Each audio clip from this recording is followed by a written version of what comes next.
sosok suaminya ada di depan Susi, di kamar itu, di kamarnya Susi, dengan wajah pucat pasi. Walaupun dia senyum, tapi kan wajah pucat lah. Dengan senyum pucat pasi, Susi mendekat. Kala itu Susi tidak takut sama sekali, karena Susi tahu walaupun dia arwah, dia suamiku. Akhirnya Susi mendekat ke Mas Randy dan berkata, "Mas, apakah ada yang ingin kamu kasih tahu ke aku?" Akhirnya si Randy itu berbalik badan dan menyusuri keluar kamarnya Susi, dan Susi juga mengikutinya. Ternyata si Randy itu menuju ke kamar ibunya, dan Susi mengikuti. Setelah di depan kamar ibunya, si Randy itu menghilang. Ini ada apa ya, kok bisa menuju ke kamar ibuku? Akhirnya si Susi mengetuk pintunya ibunya, pintu kamar ibunya. Tok, bu di mana? Akhirnya Susi membuka pintu kamarnya ibunya. Akhirnya masuk. Pas dilihat-lihat kok nggak ada. Pas Susi ngelihat ke jendela, kok jendela terbuka ya? Karena Susi merasakan ada angin kencang sekali dari jendela itu. Ternyata jendela itu terbuka, dan hordeng dari jendela itu bergerak lah. Loh, kok jendela terbuka? Ibu kemana ya? Pas dilihat-lihat nggak ada, jendela nggak ada. Si Susi langsung keluar lagi dari kamar ibunya dan ke kamar, mau ke kamar ke dapur lah. Pas si Susi mau keluar kamar ibunya, dia sedikit menendang lah. Loh, ini apa? Pas di pintu kamarnya ibunya. Loh, ini apa ini? Pas dilihat, loh, kok baju kotor dengan tanah dan ada bercak darah lah ya, bercak darah. Nah, terus si Susi baru mau memalingkan wajah, mau keluar kamar itu, langsung ibunya nongol di jendela. Langsung masuk ke kamarnya ibunya. "Loh Sus, kamu ngapain di kamar ibu?" Bu, aku mencari ibu. Akhirnya ibu kemana, kok nggak ada? Terus jendelanya terbuka. Emang ibu dari mana? Si ibunya gugup. Sus, ibu lah tadi ke warung mencari obat nyamuk. Tadi pintu jendela terkunci, kuncinya kayaknya macet, jadinya makanya ibu keluar dari jendela. Si Susi langsung diam dan berpikir, ada-ada aja si ibu kok keluar dari jendela. Dan si Susi bertanya kepada ibunya, "Bu, ini baju siapa, Bu? Kok ada di bawah? Kotor lagi, terus bercak darah." Ibunya gugup. Yang ibu nggak tahu itu baju siapa, tapi ada bercak darahnya, Bu. "Oh iya, itu mungkin baju bapak, lupa yang ibu lupa buang." Lah, itu bercak darahnya apa, Bu? "Ya biasalah bapak, mungkin itu darah pas bapak memotong ayam, jadi ada bercak darahnya seperti itu." Dan ibu pun bilang, "Ya udahlah, tidurlah cuy, atau udah ngantuk ini Sus." Ibu udah ngantuk. Akhirnya ibunya bergegas langsung ke kasurnya, dan Susi berpikir, ya mungkin ibu memang benar. Pergi ke warung untuk membeli obat nyamuk. Dan setelah Susi berbalik ke kamarnya dan ingin memejamkan matanya, tiba-tiba dari belakang selimut Susi itu ada yang menarik sampai jatuh ke lantai kamarnya. dan di ruangan itu langsung wangi semerbak melati lah. Dan Susi ingin membuka matanya lah, tapi gimana ya, agak susah banget untuk membuka matanya. Ternyata ada yang terasa memeluk Susi dari belakang, dan Susi agak sedikit takut lah di situ, agak sedikit takut. Dan Susi gimana caranya ya, ya udah aku memeluk. Akhirnya Susi memeluk anaknya di sampingnya, memeluk anaknya dengan aroma melati lah, sangat melati, semerbak melati lah. Dan dari belakang Susi juga terasa ada yang memeluk lah, dan Susi berpikir dan bertanya dalam hati lah, "Mas, aku tahu ini kamu, aku tahu kamu ingin menemani aku tidur." Dan Susi juga langsung tidurlah, dan wangi semerbak melati itu tetap ada lah di ruangan itu. Dan serasa si Susi itu tidur di taman bunga melati seperti itu. Dan sampai pagi pun tiba, kira-kira jam 8, Susi masak di dapur dengan aktivitas biasa, masak di dapur. Dan di pintu depan ada ketokan pintu, tok tok tok tok tok tok tok. Ternyata itu ibu mertua Susi yaitu Bu Rini. "Tok tok, sus," teriak-teriak seperti itu. Dan Susi tidak mendengar, emang pas lagi itu kan Susi lagi masak di dapur. Akhirnya Bu Rini masuk, langsung menghampiri Susi di dapur. "Sus, kamu bolot ya, budek ya? Ibu dari tadi manggil kamu kok nggak dengar." "Oh Bu, maaf Bu, Susi nggak dengar, Ibu. Susi lagi masak." "Kamu ini bener-bener ya, Ibu manggil dari tadi." "Iya Bu, maaf Bu," kata Susi seperti itu. Dan ibu mertuanya Susi bilang, "Sus, mana surat-surat mobil si Randy?" "Loh, buat apa Bu?" "Ya pokoknya mana kamu simpan surat-surat mobil si Randy, cepat kasihkan Ibu." "Loh, buat apa Bu?" "Ya pokoknya kasih ke Ibu, biar Ibu taruh di rumah Ibu. Untuk Randy kan anak Ibu. Takutnya kamu apa-apakan lah, kamu jual lah apalah." "Loh Bu, surat mobil Mas Randy itu kan udah diatasnamakan ke anak saya, itu warisan buat anak saya, dan jadi kenang-kenangan anak saya lah nanti kelak." "Gak usah banyak alasan Sus, cepat kasihkan ke Ibu menyelamatkan surat-surat itu,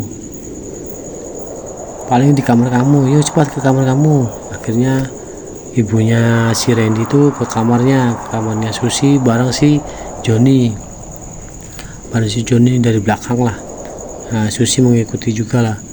Akhirnya masuk ke kamarnya si Susi, digeledah lah gitu. "Terus, di mana kamu simpan surat-surat mobilnya Sus?" Akhirnya si Susi diam aja.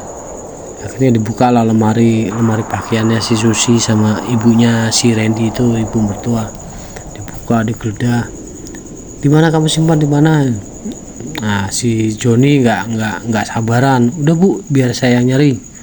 Akhirnya si Joni itu menggeledah lah, di obrak-abrik lah lemarinya si Susi.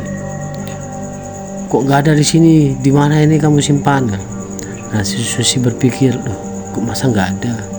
Dari selama hidupnya Mas Randy kan taruhnya di lemari situ, kenapa kok bisa nggak ada ya? Siapa yang mindahin? Aneh. Ini Bu, biasanya ditaruh situ Bu, terakhir kali saya sama Mas Randy taruh surat-suratnya di situ." "Lu kok nggak ada?" "Ya saya juga nggak tahu Bu, kemana ini." Kamu ini suka ngebohong, kamu sama aja sama mau ngabisin apa namanya pemberian si Randy. Bu, jangan berpikir seperti itu Bu, saya nggak bakalan seperti itu Bu, dan saya juga punya anak Bu, itu semua warisan buat anak saya, kata salah satunya mobil itu buat warisan ke anak saya, kata si Susi seperti itu. Dan dobrak-abrik, nah ternyata ibunya si Susi datang dari pasar bawa belanjaan lah, banyak lah, datang masuk ke rumah dan melihat ibunya si Randy dan si Joni itu lagi ngobrak-abrik apa kamarnya si Susi. Loh, Bu Rini kapan datang kemari? Bu, si ibu mertuanya Susi, si Bu Rini ini nggak ngubris lah omongan dari ibunya si Susi, tetap menggobrak-abrik lah mencari surat-surat mobilnya itu. Loh, kok Sus, lemari kamu acak-acakan, apa kamar kamu acak-acakan, kenapa ini? Nah Bu Rini langsung nyeletuk, hei Bu Yani, apa kamu yang menyimpan surat-surat apa namanya surat-surat mobil si Randy? Loh, kok kamu nuduh saya Bu? Saya tahu apa? Ya semua segala sesuatu kan disimpan sama Susi, saya nggak tahu apa-apa. Jangan nuduh macam-macam kamu Bu. Ya saya bukan nuduh macam-macam, jangan-jangan kamu juga sekongkol sama Susi, kamu mencembernya dan kamu akan menjualnya. Jangan macam-macam kamu Bu, ngomong seperti itu. Wah, si ibunya Susi marah juga lah di situ. Akhirnya si ibunya Susi langsung pergi ke dapur, dan ibunya si Randy beranjak pergi dari kamar Susi dan menuju ke kamarnya ibunya Susi, dan mau masuk ke kamarnya ibunya Susi langsung tuh dijegat lama sama ibunya Susi. Kamu mengapain ke kamarku? Aku menggeledah kamar kamu. Buat apa kamu menggeledah kamarku? Katanya ibunya Susi itu. Oh, aku yakin pasti surat-suratnya ada di kamar kamu, bilang. Jangan macam-macam ya kamu ya, menggeledah kamarku. Aku tahu juga enggak, lagi ngapain aku ngurus-ngurus harta anakku sama suaminya. Nah, pas di sela pertengkaran itu adalah telepon masuk ke Susi. Kring kring kring kring kring. Nah, akhirnya diangkatlah sama Susi. Langsung ada jawaban dari telepon itu. Selamat siang Ibu, apakah ini benar Ibu Susi dari istri almarhum Bapak Randy? Iya benar Pak, kenapa Pak? Ini saya dari kepolisian, saya ingin mengabarkan ke Ibu tentang ada bukti baru, penemuan baru di tempat kejadian perkara tentang kematian suami Ibu. Ibu bisa langsung ke kepolisian untuk melihatnya, bukti-buktinya itu. Oh iya Pak, saya akan ke sana Pak. Nah, setelah itu si Susi bilang ke ibunya, Ibu mau ikut melihat bukti-bukti di kepolisian, ada titik terang lah Bu. Ya Ibu ikut Bu, ya Ibu ikut. Nah, kata ibunya Susi, tapi yang jaga anakku siapa Bu? Nah, terus langsung disela sama mertuanya Susi, yaitu Ibu Rini. Yaudah gini aja, aku aja yang ikut, biar ibu kamu di rumah aja jaga anak kamu. Akhirnya nggak lama selang ibu mertuanya Susi dan Susi pergi ke kepolisian. Dan setelah sampai ke kantor kepolisian, dikejutkanlah sama ibunya Susi. Loh, kok ibu ada di dalam? Dan ternyata ibunya Susi udah mendahului. Loh Bu, kapan kemarinnya Bu? Sama siapa? Kok tahu-tahu udah di dalam kantor? ini loh nak, ibu mau membatalkan kasus ini karena bukti-bukti itu tidak kuat untuk membuktikan siapa pelakunya. Makanya sengaja ibu cabut kasus ini biar tidak diperkarakan lagi. Kamu akan membuang-buang waktu. Udah ikhlaskan saja suami kamu meninggal. Toh nanti ada balasan lah dari Allah Subhanahu wa taala. Siapa yang menyakiti suami kamu, membunuh suami kamu. Susi langsung diam. Akhirnya Susi beranjak sama ibu mertuanya ke dalam. Dari perjalanan ibu mertuanya ke dalam ruangan, ibu mertuanya Susi bilang, tuh kan sudah ku bilang apa, nggak usah diteruskan, percuma. Susi tidak menggubris lah omongan ibu mertuanya dan langsung bilang ke kepolisian itu, maaf pak, saya Susi pak, istri dari Pak Randy, suami saya yang mati dari dalam pembunuhan itu pak. Saya ingin melihat bukti-bukti penemuan baru dari kasus ini pak.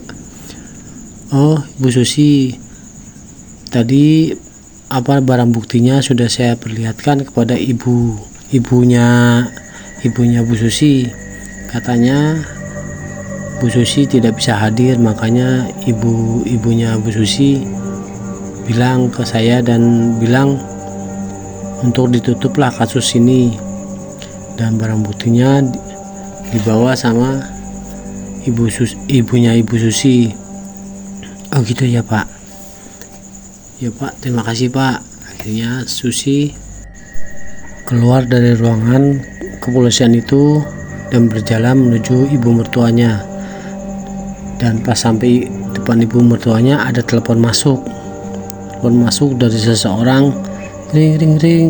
Diangkat langsung Susi. Assalamualaikum Bu Susi. Waalaikumsalam.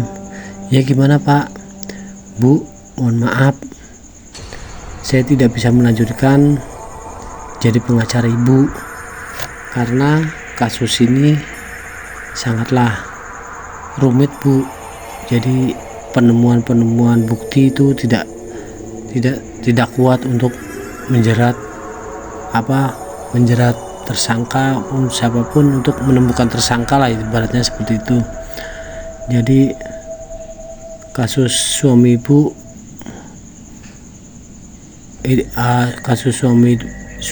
itu murni kecelakaan pembegalan Bu. Jadi saya nggak bisa meneruskan Bu, percuma diteruskan Bu. Jadi saya mohon maaf kepada ibu untuk masalah ini, saya mengundurkan diri. Nah setelah ngomong seperti itu, seperti si Susi mendengar lah dari telepon itu ada tangisan anak kecil dan ada ancaman dari suara perempuan seperti itu. Dan Susi menutup dari pengacara itu menutup teleponnya, dan Susi juga menutup dan bergegas ke mobil sama ibu mertuanya Susi. Di dalam mobil si Susi bilang lah ke ibu mertuanya, Bu, kita ke pengacara saya dulu ya Bu, saya khawatir ada apa-apa dengan pengacara saya ini, kok tiba-tiba dia mau berhenti dari jadi pengacara saya dan menghentikan kasus ini. Alah, besok aja lah, ibu capek, kata mertuanya seperti itu. Ibu capek, besok aja. Akhirnya Susi diam. Di tengah perjalanan ibu mertuanya bilang, Sus, berhenti di sini, ibu biar turun di sini. Nah Susi bilang, lu kenapa Bu, kok belum sampai rumah kok udah turun di sini? Udah turun di sini, ibu ada perlu sama teman. Oh gitu ya Bu, ya udah. Ibunya turun dan Susi melanjutkan perjalanan ke rumah. Setelah sampai di rumah, si Susi mengetuk pintu lah. Assalamualaikum Bu. Akhirnya Susi kok nggak ada jawaban. Susi langsung masuk lah. Susi masuk mencari ibu di mana Bu. Setelah Susi memanggil ibunya nggak ada jawaban, dan Susi mendengar ada ada seperti orang mencangkul tanah lah, kayak menggali tanah gitu. Buk buk buk buk. Nah, Susi mencari detil suaranya itu. Di mana suaranya dia? Oh, ternyata ada di belakang. Dan Susi kaget bukan kepalang melihat ibunya sedang menggali tanah di belakang rumah. Langsung Susi menghampirinya. Bu, ibu lagi ngapain kok gali-gali tanah? Ibunya kaget. Ini Sus, ibu lagi